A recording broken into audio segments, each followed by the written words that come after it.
Hey Altenew friends, it's another Perfect Pairings with Jaycee for October 2019. The Perfect Pairing series is where I will show you a new product from this month's release and pair it with an old favorite or one that you have yet to discover.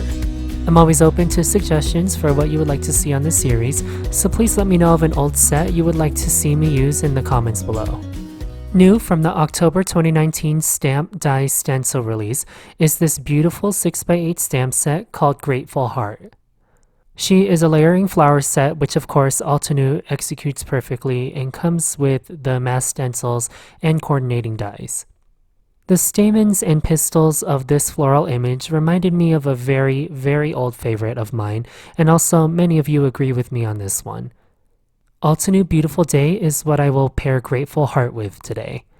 The reason is both images have a similar illustration style and both sets have one single layering flower. And so I thought an overflowing autumn-inspired bouquet would look gorgeous on a card front. Those of you who scrapbook may benefit from this pairing as well, since there are more arrangement possibilities with these images. Before I begin, I have cut pieces of Neenah 80-pound white cardstock cut to 2 3/4 by 4 1/4 inches, a standard A2 panel cut in half. This will fit into my Altenew Mini Blossom die cutting machine right away since I know I will be cutting a bunch of images. And here are the layering crisp die inks I'm using from Altenew that will give me an autumn inspired palette. All of the Altenew products are linked in the description box below. Now I will simply follow the layering guide for both Grateful Heart and Beautiful Day for the flowers and leaves. To be efficient in making these cards, I am stamping all of the outline images at the same time. Using the Mini Misty from My Sweet Petunia is helpful in creating my projects. I'm aligning the paper in the top right corner of the Mini Misty and stamping in the same spot. This way, regardless of the color I am using, all of the layering images will always be aligned. In the layering inks, I am stamping the outline in the darkest ink first. Then I will move on to the lightest layering image. All I have to do is line up the first layering image to the outline and pick up the stamp with the lid of the Misty. Then, like the outline stamp, if my paper is aligned to the top right of the Misty, I don't have to worry about my layers being aligned incorrectly. I'll keep repeating this process for the leaves and the flowers from both Grateful Heart and Beautiful Day stamp sets.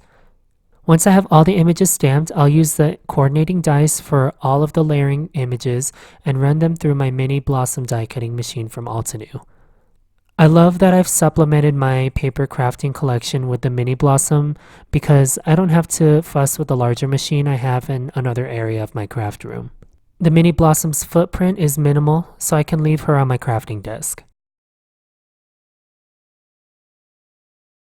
So now here are all of the die cut flowers and leaves.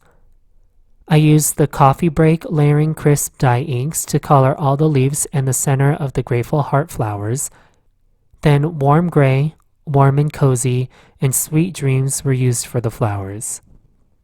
So obviously not all of these flowers are going to fit on a 4 1/4 by 5 1/2 inch card. So I'm going to show you 3 examples of my thought process on arranging flowers and some things I've learned along the way. I've got a small piece of Glad Press and Seal here to help me arrange and keep track of my floral arrangement.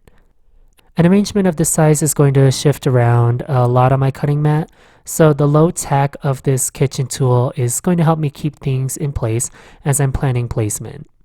I am arranging my flowers and leaves in a triangular formation to keep things interesting. I like my flowers to point away from a central point, so you'll see that none of the flowers or leaves point in toward the center of the card. I like the movement out from the center like a dynamic bloom. Also, don't be afraid to further cut your die cut leaves to create new leaf clusters. Sometimes these small changes to the images give you a whole different arrangement.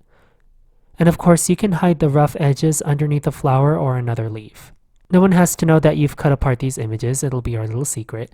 Now once I'm happy with an arrangement, I'll transfer the image to another piece of press and seal so that now the backs are exposed. This will get my first arrangement ready for glue. So here are my 3 arrangements. Well, so I thought. The creative process is never a smooth one, I'll be honest.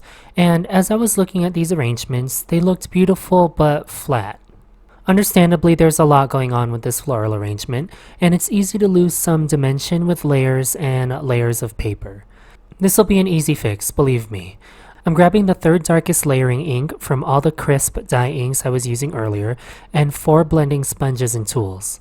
What I'm going to do is disassemble the arrangements again and ink blend the coordinating inks where 2 images overlap. This is going to give the illusion of shadow without adding height to the card. This may seem tedious, but it's totally my obsessive nature anyway. And now that I have my arrangements assembled again, I'll show you the subtle difference ink blending has made. So then I totally forgot about the sentiments as well. I'm going to create some sentiment strips using both stamp sets. For Grateful Heart, I'll cut a strip and banner out of the Soul sentiment on the stamp set. For Beautiful Day, I fussy cut the Beautiful Day sentiment from the Wishing You a segment. Again, like the leaves, don't be afraid to make your own sentiments. It may work better for you for the layout of your card or scrapbook page. I inked up these sentiments with permanent black ink because it was in reach. Feel free to use jet black dye ink in your project. As I said earlier, press and seal is going to help me apply glue without losing the arrangement I worked hard to make. I can pick up all the pieces at once and put glue on the back of these die cut images. I like to put glue closer to the stem of the leaves and flowers.